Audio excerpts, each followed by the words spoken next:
Čuješ li to? Mislim da je pčela. Ne, Anđela, počinje zujelica.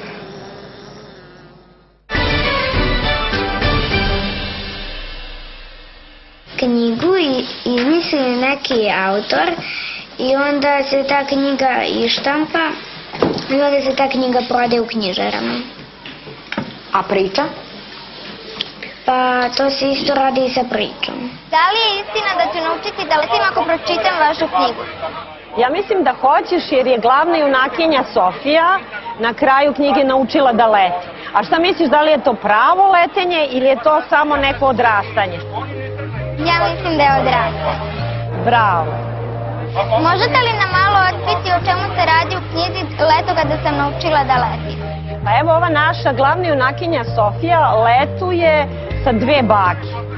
I u početku je to letovanje delovalo da će biti najstrašnije i najdosadnije na svetu, a zapravo je to ono leto kada je Sofija baš odrasla i naučila da leti. To je ono kad odeš na more kao devojčica, a vratiš se kao vrlo zrela osoba. Čemu nas uči ova knjiga? Ova knjiga ima nekoliko nivoa, bavi se prvenstveno odrastanjem, bavi se odnosom baka i unuka, bavi se nekim pitanjima o prijateljstvu, o zaljubljivanju, uglavnom o svemu onom što interesuje nekog koji je 6., 7., 8. razred. Mislim da svi odrasli mogu čitati knjigu, ja sam li u pravu? Pa ja mislim da jesi, ona je napisana za malo starije osnovce, ali evo ja sam čula da je čitaju i mlađi, ali čula sam i da je čitaju i odrasli. Tako da svako nađe neki svoj nivo, neko se smeje dok čita knjigu, a neko sam čula čak i da pusti koju suzu. Korice knjige su prelepe, ko ih je ilustrovao? Korice ilustrovao Dobrosav Bob Živković, moj kolega i moj drugar, i ja imam utisak kao da je on knjigu zagrlio tom svojom ilustracijom.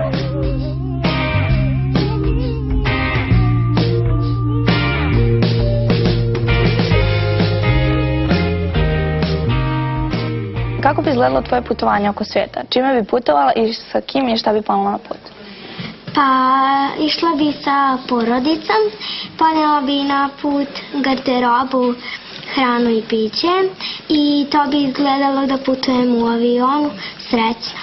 Voljela bi da otputujem u zemlju čokolade. Ja bi putovala u budućnost da vidim kako će biti đak i izgledalo bi čarobno i voljela bi da vidim baš kako će biti đak.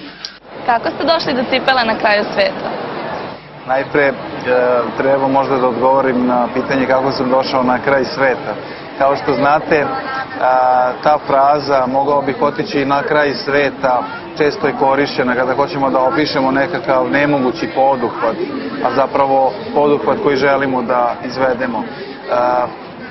Čitava moja književnost za decu posvećena je zapravo moje potvrdi da dokažem nešto što je možda naizgled nemoguće. Jedna od nemogućih stvari možda bi mogla biti sposobnost da se napiše dobra, velika priča o nečemu što je obično, što je svakodnevno i što nema vrednost, recimo, takozvane velike teme.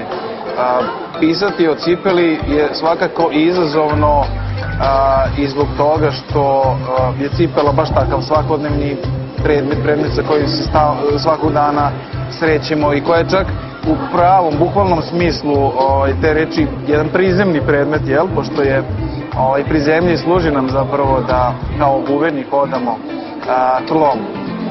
Kako sam stigao? Dakle, eto, sa potrebom da pišemo jednom običnom predmetu koji me uvek fascinirao, jer cipela ne mora biti samo cipela. Cipela može da bude dom, ili tako? Cipela može da bude, možemo se setiti sada, recimo, može biti vesla, ili tako? Cipela može da bude i umetnost. Ja sam video neke divne oslikane cipele koje su u stvari postale umetnički predmet. Eto tako sam došao do cipele, želeći da od jednog običnog predmeta napravim nešto što bi mogla biti neobična priča. Da li nam ta cipela otkriva neku neobičnu priču? Eto, došli smo do sledećeg pitanja koje kao da je proizašlo iz ovog odgovora. Tako je. Kako jedna priča o cipeli može postati neobična, odnosno kako cipela može biti povod za neobičnu priču.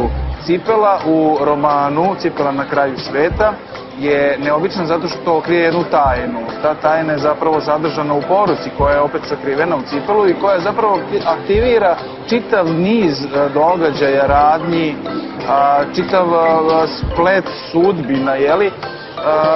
Zahvaljujući tome što u njoj postoji određena poruka. O tome nećemo pričati sada, naravno oni koji požele da pročitaju knjigu saznaće kakva je to poruka i zapravo priča je napisana tako da se i zatvara tamo gde je otvorena, odnosno završava se na sopstvenom početku. Kome će ova knjiga biti najinteresantnija? Biće najinteresantnija onima koji od knjige očekuju i neku vrstu zabave, pored onoga što knjiga nudi kao neku vrstu pouke, da tako kažemo. Takođe očekujem da će biti zabavno onim radoznalim duhovima, onim čitaocima koji stalno vole da se pitaju, čitaocima koji vole te neke nagle obrte, zaokrete, čitaocima koji traže od pisca da zadrži njihovu pažnju.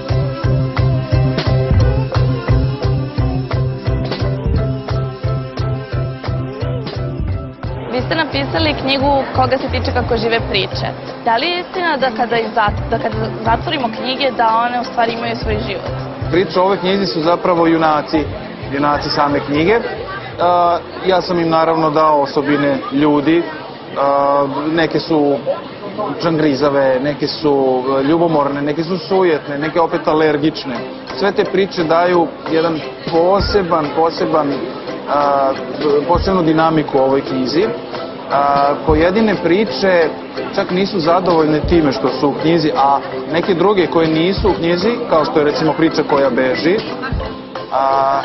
mi ni ne znamo zapravo kako izgleda ta priča jer postoji samo naslov koji glasi priča koja beži. Knjiga je puna iznenađenja, to je opet ono o čemu smo malo čas govorili, zahtevni čitaoci, pa tako i mi pisci moramo da se trudimo da svoje knjige učinimo zanimljivom. Dakle, najtužnija sudbina jedne priče je ta da je niko ne čita i da ona tavori u nekoj knjizi na polici uz paučinu i paukove. Savjetujem mladim ljudima poput vas da čitaju jer je čitanje jedna od najznačajnijih veština koja nas prati celoga života. Korist koju imamo od te veštine je nemerljiva. Ona nije od onih koristi koje steknemo preko noći. Čitanje je spor proces, postati dobar čitalac znači pročitati mnogo knjiga, misliti o njima, izgraditi sopstveni čitalački ukus, birati knjige. Posle mnogo godina korist od čitanja dolazi do izražaja. Sasvim je sigurno da čitanjem postajemo više svoji. Koju knjigu bi ponela na neko putovanje? Pa ponela bi knjigu Snežna kraljica. Ponela bi Princ od papira. Ja volim knjige i meni je omiljena knjiga Devojka sa šibicom. Ko ti čita priče? Ponekad mama i tata, a ponekad ja dedi čitam ruske bajke. Na koji način objašnjavate pravila drevne igre u vašoj knjizi Igra odrastanja? Cela knjiga je zamišljena kao jedna igrica. U pitanju je drevna igra zato što svi mi prolazimo kroz to odrastanje i kroz tu adolescenciju. Dati su određeni neki savjeti, sve je zamišljeno kao knjiga, imamo nivoe, postoje kao hint, imamo bonus i tako sve elemente koje imamo u nekim igricama. O čemu se radi u knjizi Igra odrastanja? Kroz igricu je prikazano odrastanje, odnosno mogući neki problemi koje mogu da zadese tinejdžera dok postaje jedna odrasla, odgovorna i zrela osoba i cela knjiga je koncipirana kao igrica tako da ima 9 nivoa.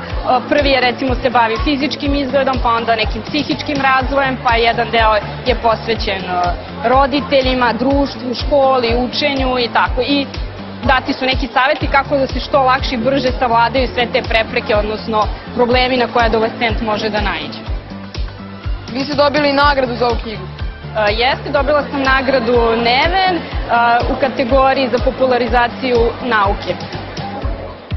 Vi radite kao psiholog i kao profesor u jednoj gimnaziji. Da li vam je to pomoglo da napišete ovu knjigu? Jeste, jako i baš je nastala na osnovu mog iskustva. Ja se na početku knjige i zahvaljujem mojim đacima na inspiraciji i na tom nekom iskustvu koji su mi pružili i omogućili da napišem ovu knjigu. Ja sam baš zato što su mnogi dolazili kod mene, opet sam shvatila da ima i dece koja možda nisu dotišla, nisu potražila neki savjet od psihologa i napisala knjigu da bi svima bilo lakše.